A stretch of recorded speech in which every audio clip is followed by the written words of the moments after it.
and you join me on the beautiful California coastline, and we're going to give you a first look today at one of the most anticipated motorcycles of 2018, the brand new Royal Enfield Interceptor 650. The Interceptor is not a new name for Royal Enfield, and the original Interceptor was sold in America in the 1960s, and it gained quite a following back in its day. So it's quite fitting that over half a century later, we get to ride the modern Interceptor 650 and its twin, the Continental GT 650 here as well. Both these bikes are identical under the skin, and the only differences come in the design and the riding position.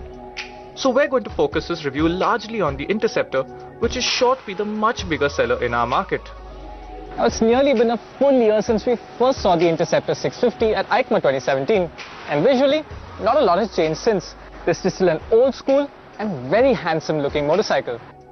The Interceptor makes a great first impression with a clean and classic design that comprises an old school round headlamp, a well-shaped fuel tank, a long and flat seat, and a smart looking set of 18-inch spoke trims. As a result of this utter straightforwardness, the big parallel twin engine lurking within the chassis plays a large role in the design. Now, the engine is quite wide, which is why Royal Enfield has installed small metal protectors on either side to prevent the knees from accidentally coming in contact with hot metal. Build quality and finish all round are at very acceptable levels, but there are a few reminders that this bike is meant to be accessible to a large audience. You'll notice that in the simple switchgear and the lack of features like adjustable levers, LED lighting, and in the simple twin pod dials that give you a fuel gauge and 2 trip meters, but miss out on a clock and a gear position indicator. Now, with that out of the way, let's get to the bit that you've really been waiting to hear about. Now, Royal Enfield's already shown us in the past that they can build a good chassis, and bikes like the old Continental GT and the Himalayan have been proof of that. But as far as engines, that's not always been the case, and this time the big test lies in this area. With the brand new 648cc parallel twin engine, Royal Enfield has taken a deep dive into the modern era. Gone are the old pushrod actuated 2-valve setups, and the bike now gets a 4-valve head with a single overhead camshaft. A balancer shaft promises to take care of any refinement issues, and a 6-speed gearbox with a slip assist clutch is another first for the company. And the result of all that work is really impressive. This is an engine that doesn't sound or feel like any Royal Enfield engine you've ever experienced in the past. You won't find a Kickstarter here, but a brief press of the starter button quickly fires up the motor, and it erupts into a smooth but deep and offbeat pulse. Low speed manners are impeccable thanks to very well judged fueling that ensures opening the throttle never feels abrupt or jerky. The slip assist clutch results in smoother downshifts, and the clutch lever weight is reasonable too. What you'll notice almost immediately is that this engine is really smooth. There's a small amount of feeling in the handlebar and pegs, but this is consistent across all speeds, be it 20 km per hour in town or 120 km per hour on the highway. Once at highway speeds, the all-important 100 kph cruise arrives at just above 4000 rpm, at which point the bike is absolutely relaxed. 120 kph is at an almost equally stress-free 5000 rpm. If you find the space, the Interceptor will show you above 180 km per hour on the clocks. And for those of you interested, Royal Enfield claims a fuel efficiency of 25.5 kpl in the World Motorcycle Test Cycle. Both the Interceptor 650 and the Continental GT 650 share a new double cradle chassis as well as the same suspension and brake setup.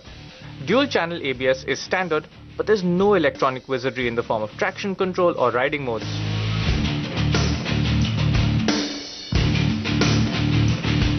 On the road, ride quality is compliant but a little on the firm side, and I'm keen to see how this pans out on Indian roads. But out in California, we were treated to some superb winding roads, both tight and flowing, and the Interceptor proved to be more eager here than I was expecting. Even though the pace on our ride wasn't flat out, it was quite brisk in some sections, and that revealed that the Interceptor 650 is not a sport bike, but it's no slouch either. The best way to describe how this bike handles is neutral. It does whatever you ask of it, it never pulls any surprises, and you can actually carry some serious speeds through the corners. Everything works perfectly well, the suspension is compliant, the brakes are up to the mark, and I never even had any issues with the cornering clearance. Now, this is a very straightforward motorcycle, but it's also one you can have a lot of fun on. Everything about the Interceptor's chassis setup encourages you, and the bike's dynamic limits are quite high. A couple of hours into the ride, I started to struggle with the quest to find negatives with this motorcycle. Aside from a seat that starts to feel firm after a while, the one issue I found was that the front end starts to get a little light, upwards of 120 km per hour. It's not scary or intimidating, and the steering never threatens to go into a tank slapper, but you do feel it happening. How that tendency will pan out on our imperfect roads is something to be seen. At this point, we get to the right time to discuss the Continental GT, because the difference between these two bikes largely lies in how they feel to ride.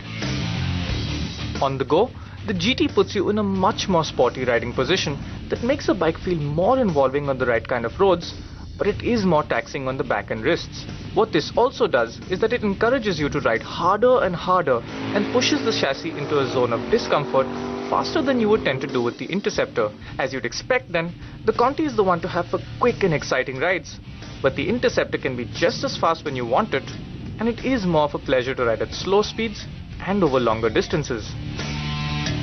The new Royal Enfield Twins are remarkably enjoyable motorcycles to ride, and they represent a quantum leap forward for the company. But the really exciting news is that both these bikes are expected to go on sale in India soon, and the price is rumored to be below the Rs 3 lakh mark, which is simply sensational. Royal Enfield is about to unleash its twins among the pigeons, and that's going to give a lot of manufacturers, both domestic and international, a lot to think about. Based on our initial experiences here in California, it's clear that Royal Enfield just hasn't made two new motorcycles, they've entered a whole new era. Now this is, without any form of exaggeration, a world-class product, and I'm really excited to see what it's like to ride back home.